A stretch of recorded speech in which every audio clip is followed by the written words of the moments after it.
The day the aliens came to Earth, humanity thought everything would change. They were right, but not in the way they expected. The Galactic Council arrived in the year 2147 with 12 massive ships that blocked out the sun over every major city. They did not come as conquerors. They came as teachers, or so they said. The Council represented the 12 elder species of the galaxy, civilizations that had traveled between stars for thousands of years before humans had even discovered fire. Ambassador Jack was chosen to speak for Earth. He was a calm man with gray hair and tired eyes, a former diplomat who had spent his life negotiating peace between nations. Now he stood in a room made of light and metal, facing creatures that looked nothing like anything from human imagination. They were tall and thin, with skin like polished stone and eyes that seemed to look through time itself. They were the oldest species, and they spoke first. Their leader, High Elder, explained the rules of the galaxy in a voice that sounded like wind moving through ancient caves. Humanity was classified as a Class 7 developing world. This meant they were considered primitive. They could trade in certain zones, but only for basic goods. They could travel to other planets, but only with special documents that were difficult to get. And most importantly, they could never develop weapons beyond Class 3 authorization. Class 3 meant simple projectile weapons and basic energy shields, nothing that could threaten the elder species. Jack listened to all of this without showing any emotion on his face. When they finished speaking, he asked one simple question: what happens if we refuse these terms? The 12 elder species looked at each other. The representative, a creature covered in hard black shells with too many legs, made a sound that might have been laughter. "Then we leave," it said, "and when your species develops far enough to be a threat, we return and remove that threat, permanently." Jack understood. He smiled politely and accepted the terms on behalf of all humanity. For the next 300 years, humans did exactly what they were told. Captain Sam was born on a space station orbiting Mars, 150 years after first contact. He grew up watching alien ships pass by, vessels so advanced they made human technology look like children's toys. His father worked in the station's recycling plant. His mother cleaned rooms in a hotel that catered to alien traders. Neither of them ever complained, at least not where anyone could hear.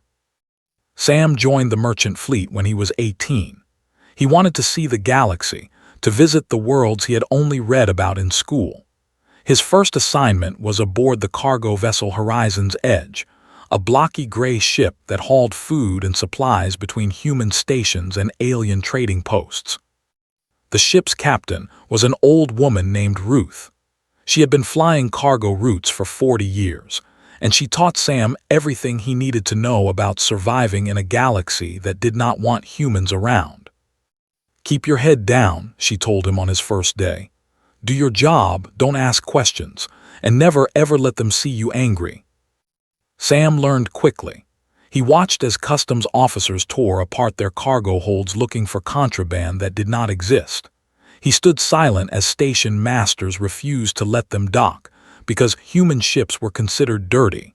He smiled politely when alien merchants cheated them on trades, knowing there was no court in the galaxy that would side with a human. Years passed. Sam became first officer, then captain of his own ship. He hired a crew of humans who had all learned the same lessons he had. His first officer was a woman named Kate, sharp and clever, with red hair and a temper she had learned to hide. Kate kept a journal. Every insult, every unfair inspection, every time they were serviced or treated like animals, she wrote it down. The journal grew thick over the years. Sam asked her once why she bothered. "Someone needs to remember," she said. "Someday, someone is going to want to know exactly what they did to us." Sam did not ask who that someone might be. The truth was that humanity had never stopped thinking, never stopped dreaming, never stopped building. The Council believed that their restrictions had kept humans primitive and weak. They saw human cargo ships and mining stations and assumed that was all there was. They never looked deeper. On the edge of known space, far from any Council patrol routes, there were stations that did not appear on any official map. Scientists worked there in secret, men and women who had dedicated their lives to a project that spanned generations. They studied the alien technology that humans were forbidden to have. They experimented, they improved, and they built. Admiral Ben Carter knew about these stations. He was 70 years old, a military man who had never fought a real battle in his life, because humans were not allowed to have a real military. His title was mostly ceremonial, commanding a small fleet of patrol ships that protected human stations from pirates and asteroids. But Ben Carter had another job, one that only a handful of people knew about. He was the keeper of the contingency protocols, a set of plans that had been passed down from admiral to admiral since the first generation after contact. His aide was a young woman named Amy Wright. She was smart and loyal and asked too many questions. One night, after a long day of pretending to be unimportant, she finally asked him the question that had been bothering her for months. "Sir, why do we keep pretending to be weak?" Ben Carter looked at her for a long moment. Then he smiled, and it was not the polite smile that humans showed to aliens. It was something older and harder. "Because weak things get ignored," he said, "and ignored things get to prepare." Amy did not ask what they were preparing for. She was smart enough to figure that out on her own. Somewhere in the galaxy, a decision was being made that would change everything. The Dominion had found a planet rich in valuable minerals, a world at the outer edge of human space. The planet was called New Haven, and 4 million humans called it home. They wanted it, and they were confident that no one would stop them from taking it. They had no idea what they were about to wake up. New Haven was the kind of world that humans had dreamed about for centuries. It had blue skies and green forests, rivers that sparkled in the sunlight, and mountains that touched the clouds. When the first settlers arrived 3 generations ago, they cried when they saw it. After years of living in metal boxes floating through cold space, they had finally found a home. Governor Lisa Tran had been born on New Haven. Her grandmother was one of the original settlers, a woman who had planted the first tree in what would become the capital city. Lisa grew up playing in orchards and swimming in clear lakes. She studied hard, worked harder, and eventually became the leader of the only world humanity could truly call their own. 4 million people lived on New Haven. They had built cities with tall buildings and small towns with quiet streets. They had schools where children learned about Earth, a planet most of them would never see. They had hospitals and farms and factories. They had created something beautiful in a galaxy that had given them nothing. And now they wanted to take it away. The message came through official council channels. Resolution 7714 Alpha declared that New Haven was insufficiently developed to merit protected status. The planet's mineral deposits, particularly a rare element called, had been granted to the Dominion. The human colonists were given 90 days to evacuate. Lisa read the resolution 3 times, hoping she had misunderstood. She had not. She called an emergency meeting with her advisors. They gathered in a conference room with windows that looked out over the capital city. Children were playing in a park below. They had no idea that their world had just been sold. "We can appeal," said her chief advisor, a young man named Tony. "The council has a process for these things." "The council made this decision," Lisa replied. "They're not going to reverse it because we ask nicely." "Then what do we do?" Lisa looked out the window for a long moment. She thought about her grandmother, who had crossed the galaxy with nothing but hope. She thought about her parents, who had worked their entire lives to build a future for their children. She thought about the 4 million people who trusted her to keep them safe. "We ask Earth for help," she said finally, "and we pray that someone is listening." The message traveled across space at faster-than-light speeds, bouncing through relay stations until it reached Fleet Command on Earth's moon. Admiral Ben Carter was in his office when it arrived. He read it slowly, then read it again. His aide Amy Wright was waiting by the door. "Sir, what is it?" Ben handed her the message. She read it and her face went pale. "They can't do this," she said. "New Haven has been ours for 3 generations. The people there have nowhere else to go." "The council doesn't care about that," Ben said. He stood up and walked to his window. Outside, he could see Earth hanging in the black sky, blue and green and beautiful. They never have. "So what do we do?" Ben was quiet for a long time. He had spent his entire life waiting for this moment, preparing for a day he hoped would never come. Now it was here, and he felt strangely calm. "We stop pretending," he said. He turned to face Amy. His eyes were hard, but there was something else there too, something that looked almost like relief. "Send a message to all contingency commanders. Authorization code Prometheus 7. Tell them the threshold has been crossed." Amy stared at him. "Sir, are you sure? Once we do this, there's no going back." "I know," Ben said. "That's exactly the point." The message went out to hidden stations across human space. In shipyards buried inside asteroids, workers began removing the covers from machines that had been waiting for centuries. On research platforms floating in the darkness between stars, scientists powered up weapons that should not exist. Deep beneath the surface of a dozen moons, factories that had never stopped working began producing at full capacity. 300 years of secret preparation was about to be revealed. Meanwhile, on New Haven, the situation was getting worse. Scout ships began appearing in orbit, scanning the planet and marking landing zones. They made no attempt to hide what they were doing. They wanted the humans to see. They wanted them to be afraid. Governor Lisa Tran received a personal message from Fleet Master, commander of the battle fleet. His image appeared on her screen, a nightmare of black shells and clicking mandibles. "You have 60 days remaining," said. His voice was cold and sharp. "I suggest you use them wisely. Any humans still on the surface after the deadline will be treated as hostile combatants." "This is our home," Lisa said, keeping her voice steady. "We built it, we have rights." Made that rattling sound that passed for laughter among his species. "You are humans. You have no rights except those we choose to give you, and we have chosen to give you nothing." The transmission ended. Lisa sat alone in her office, staring at the blank screen. She had sent her message to Earth 3 weeks ago. There had been no response. She was beginning to think no help was coming. But she was wrong. In the outer reaches of the New Haven system, where the darkness was so complete that even stars seemed faint, something was moving.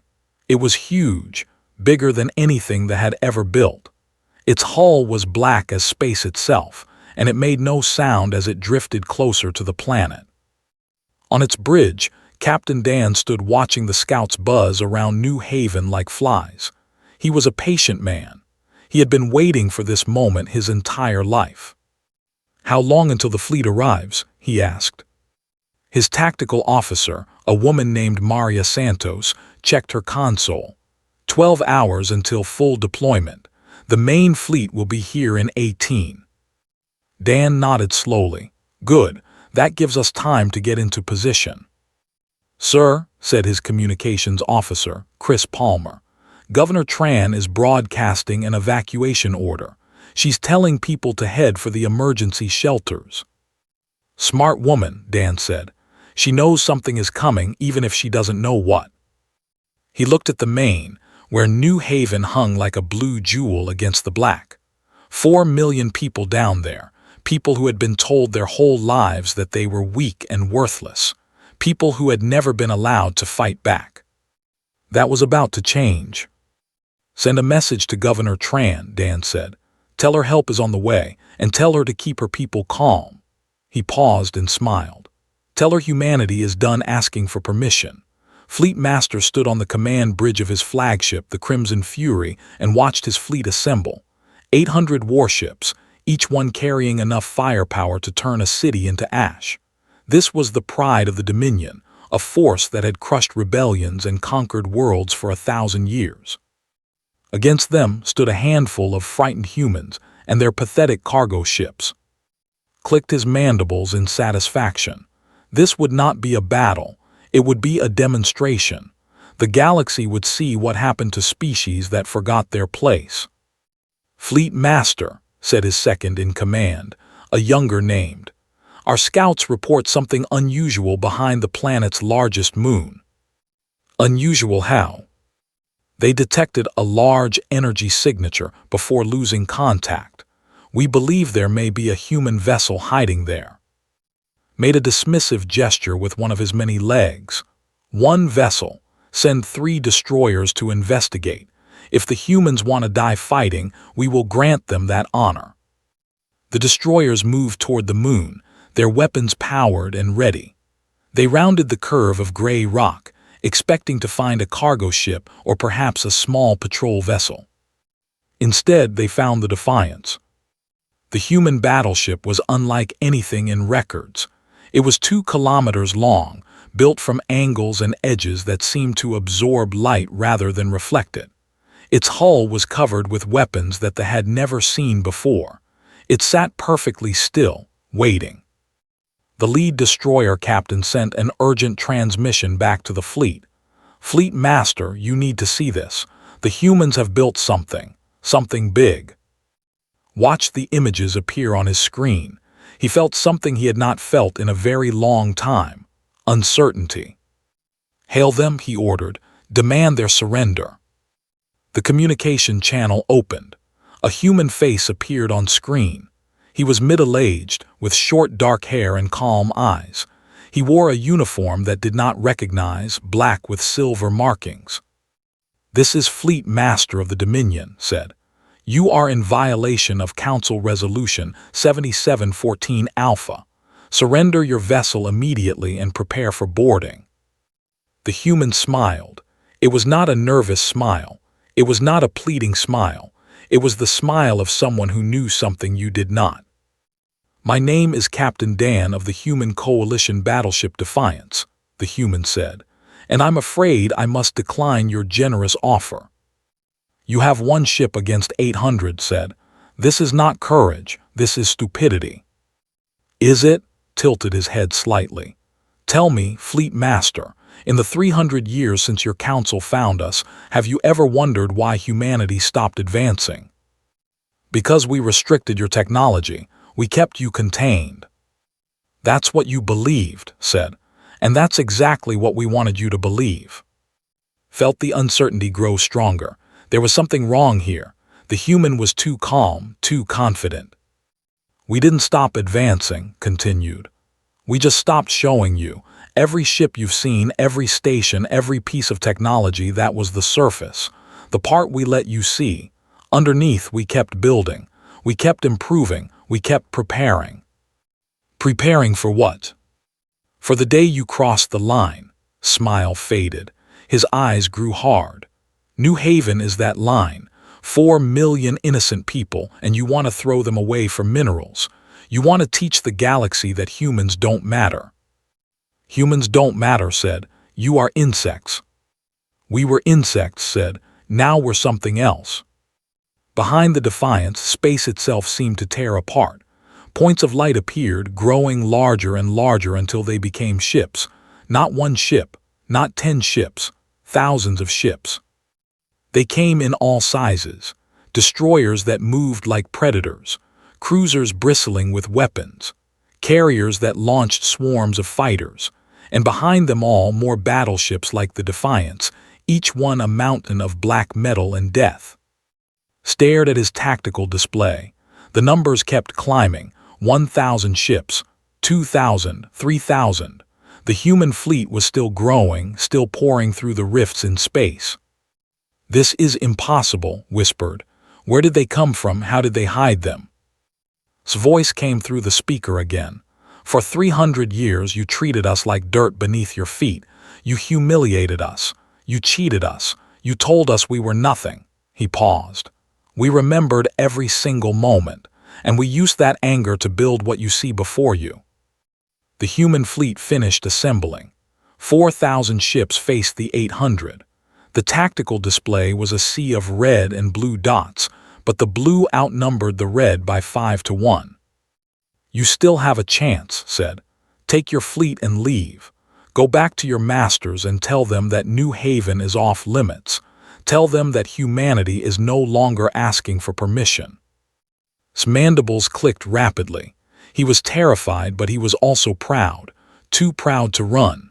Too proud to admit that everything he believed had been a lie. "The Dominion does not retreat," he said. "All ships attack formation, destroy them all." The fleet surged forward, weapons firing. 800 ships unleashed their fury on the human formation, beams of energy and missiles filling the space between them. The battle lasted 11 minutes. Human weapons cut through shields like they were made of paper.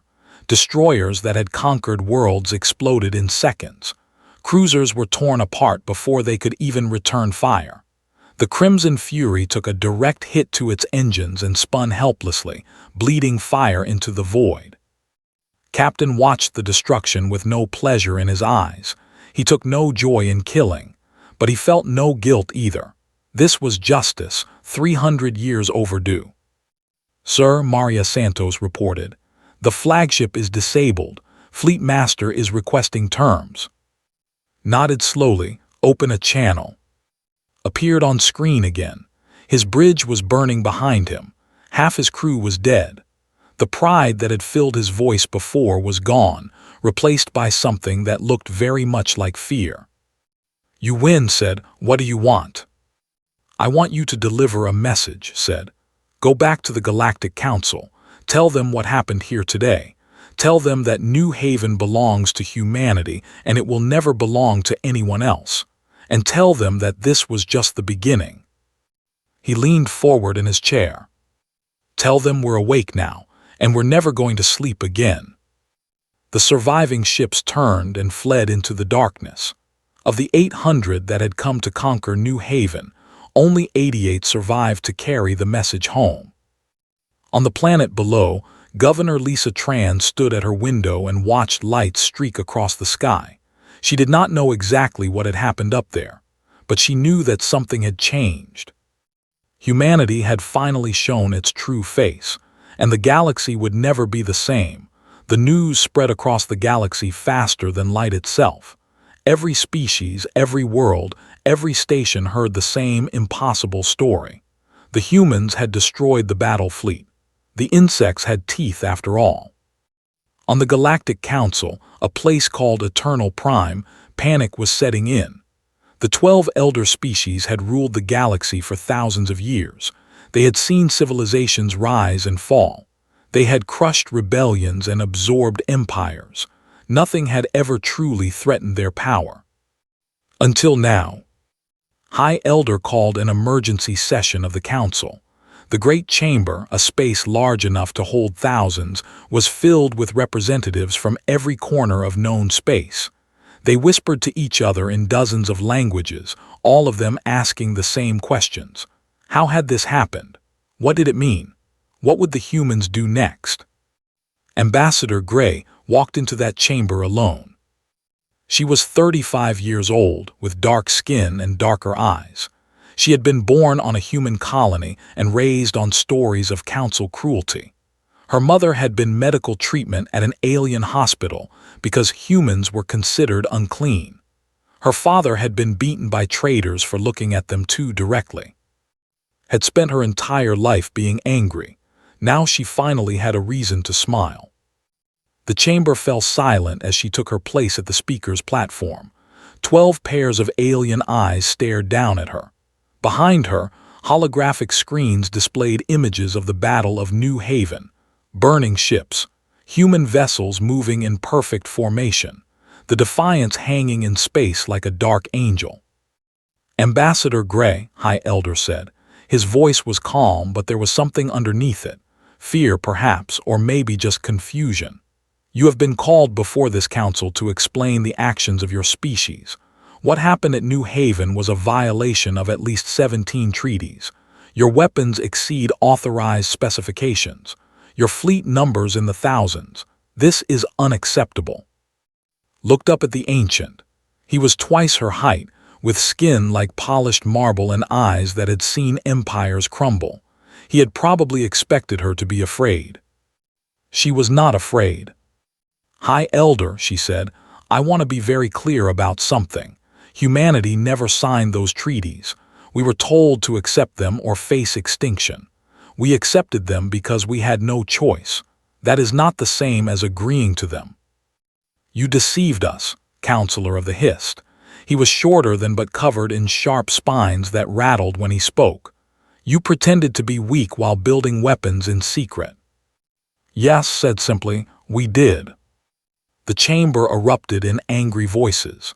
Counselors shouted over each other, demanding punishment, demanding explanations, demanding that the humans be put back in their place. Waited for the noise to die down. When it finally did, she spoke again. "For 300 years you treated humanity like animals. You restricted our technology. You us opportunities. You allowed other species to cheat us, abuse us, and humiliate us. And through all of it, you smiled and told us it was for our own good." She pulled up a holographic display. It showed a map of human space, but not the map the Council had seen before. This one showed hidden stations and secret shipyards, research platforms and weapons factories, a shadow infrastructure that spread across dozens of systems. "You never asked what we were really doing," continued.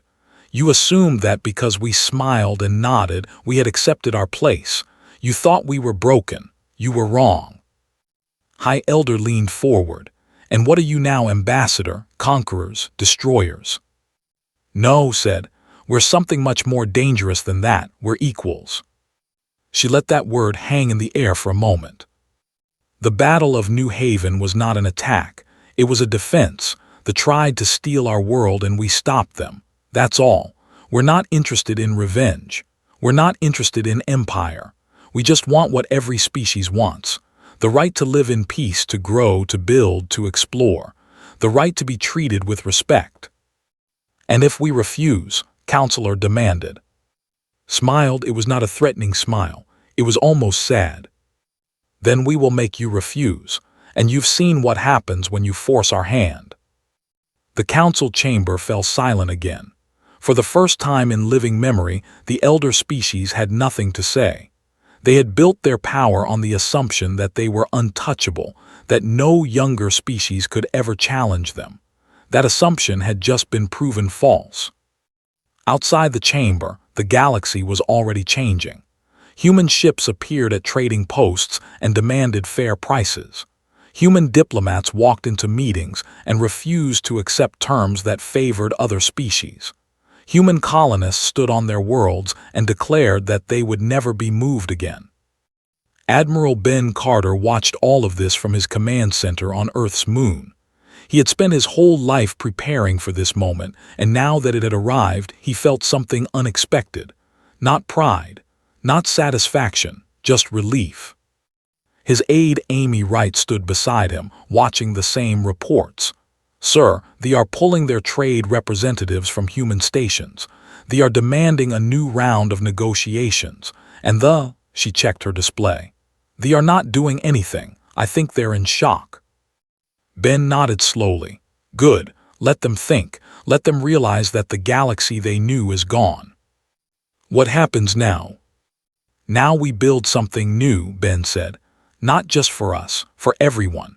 The council system was built on fear and control. We're going to show them that there's another way." Amy looked at him with surprise. "You want to help them, after everything they did to us?" "Not help them," Ben said. "Change them. There are billions of beings out there who have lived under council rule their whole lives. Species that were conquered and absorbed. Species that were never given a choice. When they see what humanity has done, when they see that it's possible to stand up and fight back, they're going to want the same thing." He turned to face her.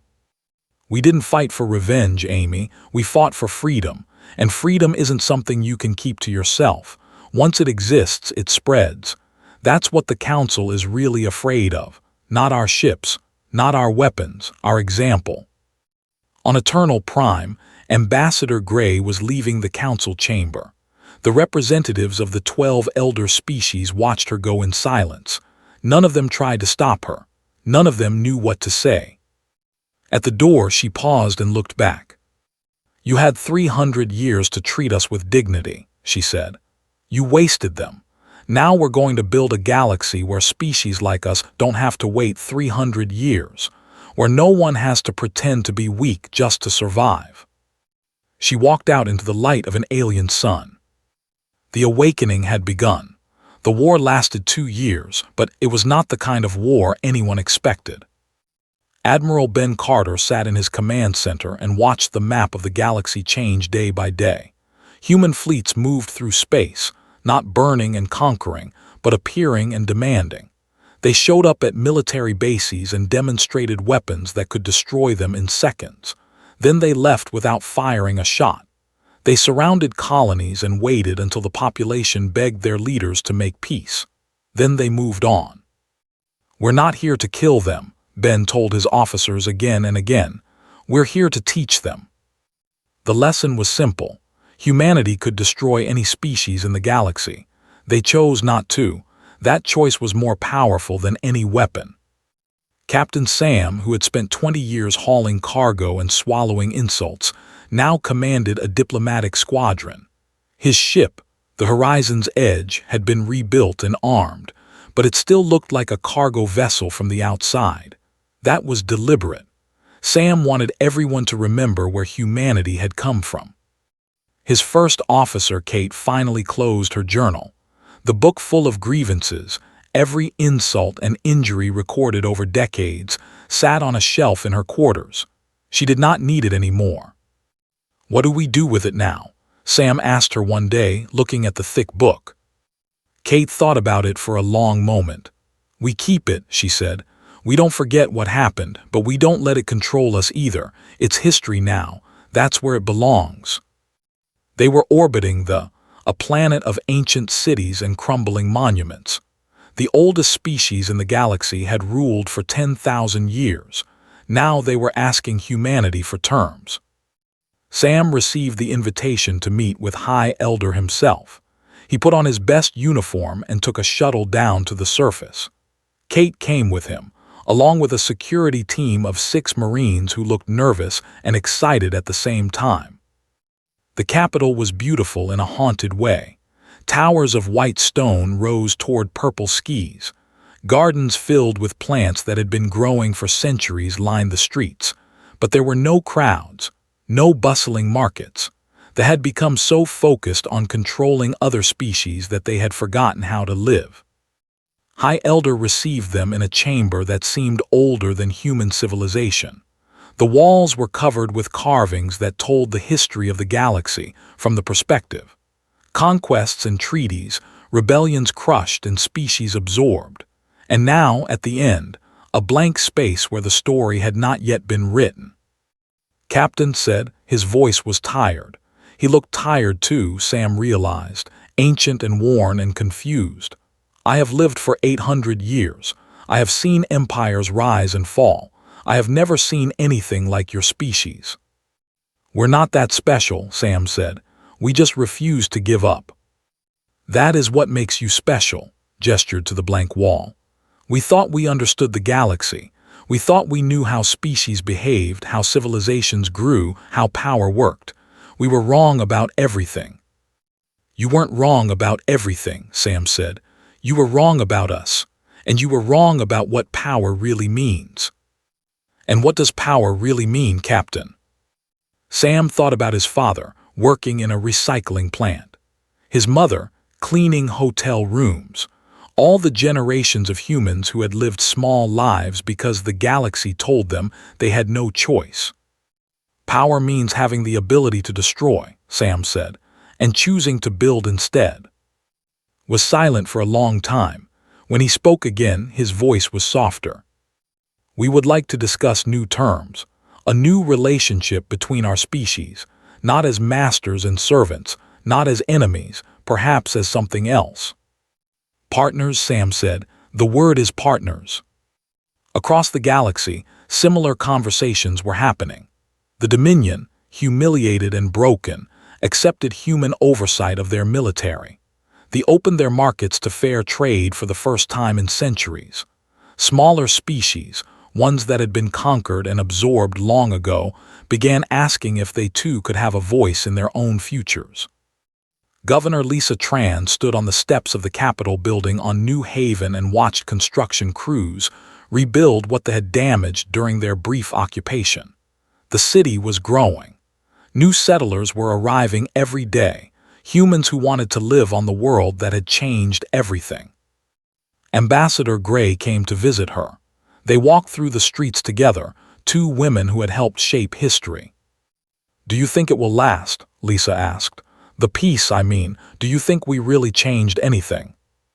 Looked up at the blue sky, so different from the council chambers where she spent most of her time now. "I don't know," she said honestly. "The galaxy is old and old habits are hard to break. There will be species that resist. There will be conflicts. There will be setbacks. But we proved something important. We proved that change is possible. That a species everyone dismissed as primitive and weak can rise up and demand better. That's an idea, and ideas are harder to kill than ships." On Earth, Admiral Ben Carter finally retired. He was 75 years old, and he had accomplished everything he had spent his life working toward. His successor, a young woman named Amy Wright, took over Fleet Command with a different mission, not to prepare for war but to prepare for peace.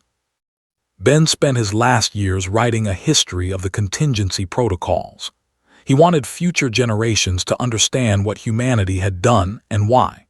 He wanted them to know about the hidden stations and the secret shipyards, the scientists who worked for generations without recognition, the admirals and captains and ordinary people who kept the faith when everything seemed hopeless. He called the book The Long Patience. It became required reading in every human school. The final chapter talked about the future, not the future that humanity had feared, full of oppression and humiliation, and not a future of revenge, of becoming the very thing they had fought against. Instead, it described a galaxy where species were judged by their actions, not their history, where the strong protected the weak, where differences were celebrated instead of punished. "We were not born to rule the galaxy," Ben wrote in the last paragraph. "We were born to change it, to show that there is always another way. The Galactic Council crossed a threshold when they threatened New Haven. They pushed us too far and we pushed back, but pushing back was never the point. Building something better was always the goal." The book ended with a simple sentence that became humanity's new motto. "We were patient, we were strong, and now we are free." In the years that followed, the galaxy continued to change. Human ships explored regions of space that had been forbidden to them. Human scientists worked alongside aliens to solve problems that no single species could solve alone. Human children grew up on worlds their grandparents could never have imagined, looking up at stars that no longer seemed like barriers. Captain Sam retired to New Haven, where he opened a small restaurant that served food from a dozen different planets. Kate became an ambassador, traveling the galaxy and negotiating agreements that her younger self would have found impossible. Sometimes, late at night, Sam would sit on the restaurant's porch and look up at the sky. He would think about all the years of smiling and nodding, all the insults he had swallowed, all the times he had wanted to fight but knew he could not. He did not regret any of it. The waiting had been necessary, the patience had been strength. And in the end, humanity had proven what they had always known in their hearts.